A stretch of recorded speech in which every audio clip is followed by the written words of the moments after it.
Quelle douleur de naître ainsi le ciel, quand sa partie translucide où les étoiles s'écrasent d'une fragilité à l'autre de nos rêves.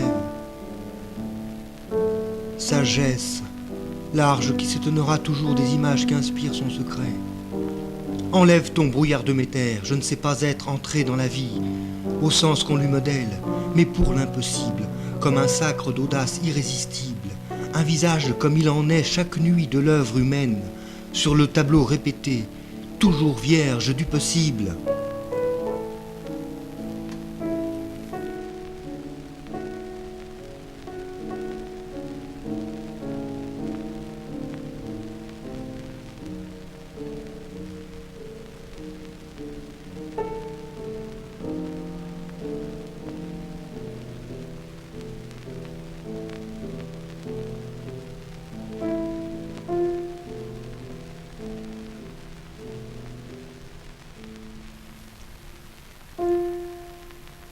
Cet oubli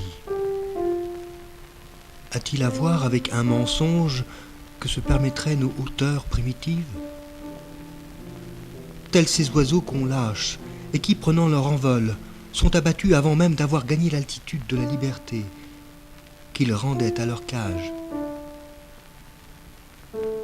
Cet oubli a-t-il à voir avec un mensonge que se permettraient nos hauteurs primitives? Tels ces oiseaux qu'on lâche et qui, prenant leur envol, sont abattus avant même d'avoir gagné l'altitude de la liberté qu'ils rendaient à leur cage. Cet oubli a-t-il à voir avec un mensonge que se permettraient nos hauteurs primitives? Tels ces oiseaux qu'on lâche et qui, prenant leur envol, sont abattus avant même d'avoir gagné l'altitude de la liberté qu'ils rendaient à leur cage.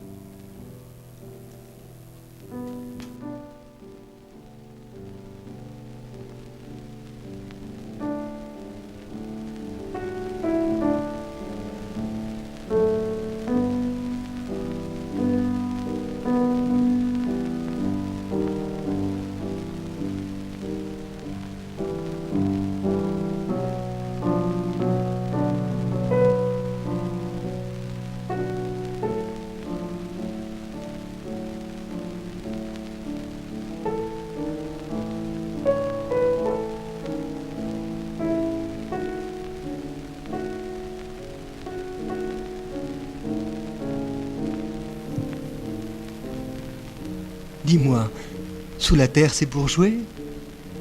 Qui, du maudit ou de la honte ou simplement de l'ennui, cède la place au doute?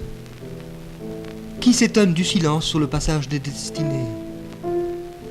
Nous sommes quelques-uns à exalter l'incompris des ruines comme s'accomplissent les pierres, chacune dans le témoignage de leur défi à l'édifice.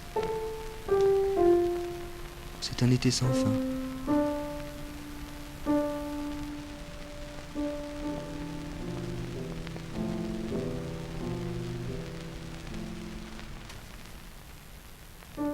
Au milieu des ruines, l'enfant peuple aussi les fleurs d'une autre part du désert. Il croyait ramasser un jouet. Le jouet explose dans ses mains. Quel étrange orage avertit l'intelligence de cet autre enfant qui brise son cadeau? De quel entre-deux serons-nous la magnificence ou l'exposé miséreux?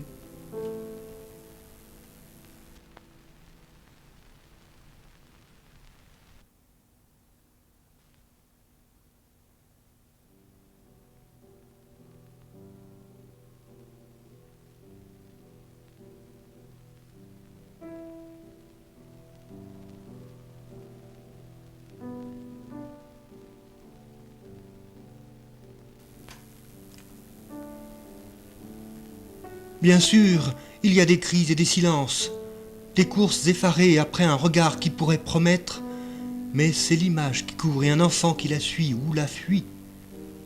Une image bourreau qui envahit et quadrille tout l'espace du parti pris de vivre. Il faut s'insurger contre l'irrésistibilité de l'image, sa civilisation dans la brousse de nos mémoires, le silence qu'elle gère dans nos bouleversements.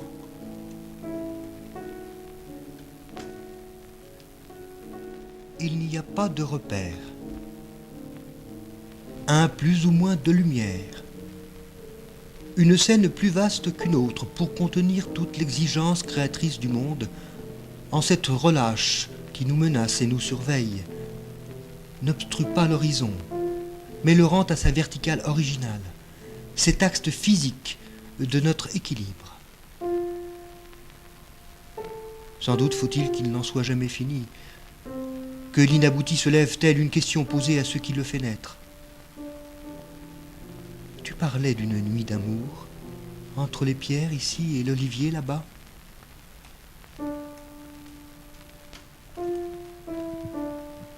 Et ils et elles n'ont Dieu que l'un pour l'autre. Quand même les ferment-ils quelques instants et contemplent ce que dessine leur infini projet. S'inventent-ils discernables qu'ils se confondent aussitôt et que cette confusion est vocatoire? La passion qui veille leur cause hante le ciel. De loin tout semble simple pour eux. Ils marchent l'un et l'autre, l'un pour l'autre.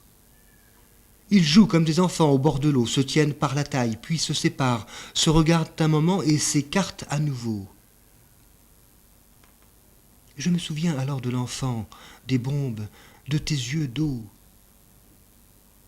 Et tous se rencontrent silencieusement, à la simplicité du juste.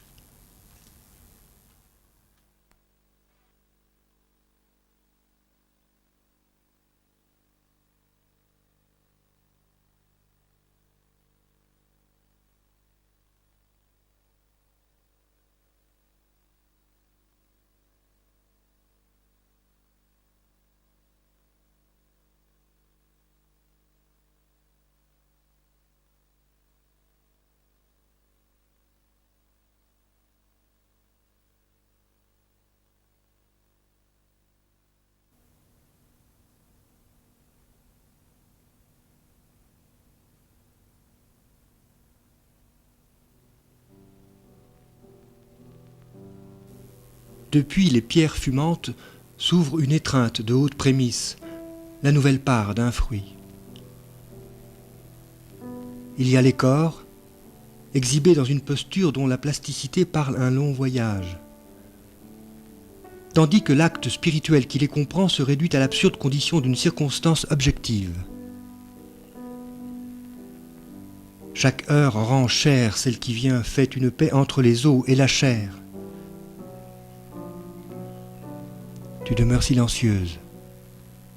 Depuis la place publique, nous nous sommes assis.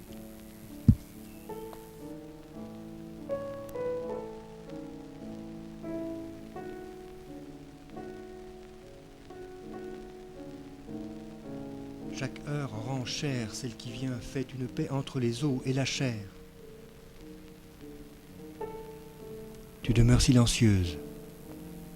Depuis la place publique, nous nous sommes assis.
Elle secoue terriblement son corps avant d'atteindre le goût de le livrer.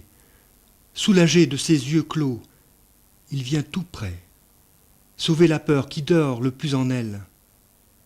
Une promesse suspendue, l'impénétrable reproduction des choses, cette certitude qu'il n'y a de vérité qu'en l'unique pouvoir de la disparition.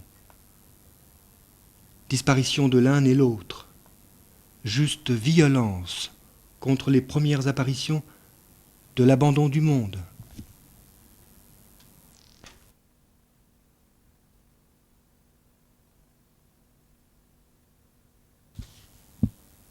Ils sont demeurés longuement dans l'angoisse aspirante d'être ensemble, embrassant mouvements et bruits de cette intense réalité à cette autre extrémité de la ville. On entend les pierres s'apaiser l'une l'autre de leur obstination à définir où nous vivons. Il importe de ne rien placer dans cet écart, lequel respire nos évasions dangereuses, au vertige sans partage. Rien ne s'y joue, ne veut s'y nouer. Il ne s'agit ni de succomber, ni d'être affranchi d'un souffle devant soi, d'un mensonge derrière. Les directions sont orphelines. Il est midi par tous les moyens. Puis le son de leur voix, la chute des ruines, tout juste une phrase où l'homme accepte la supériorité de sa disparition. Faut-il qu'il soit encore un insurgé ?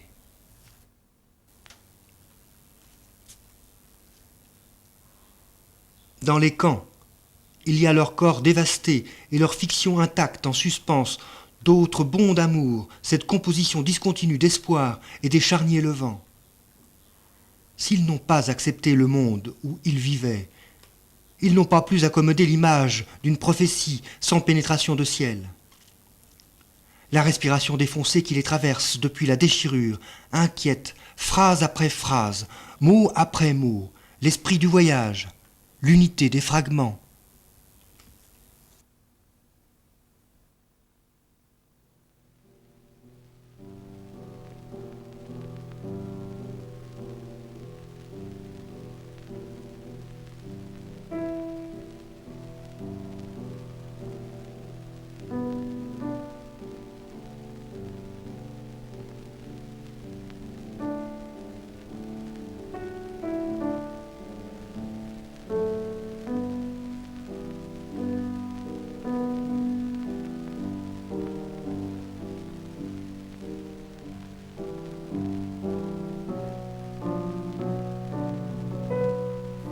Dessine-nous un jardin où les statues de pierre descendraient en chair et sang de leur piédestal le long de nos promenades, où leur attente et notre faim confondus rendraient à l'instant de chaque passant tous ses sens pour nous goûter les uns les autres et saisir notre fluidité,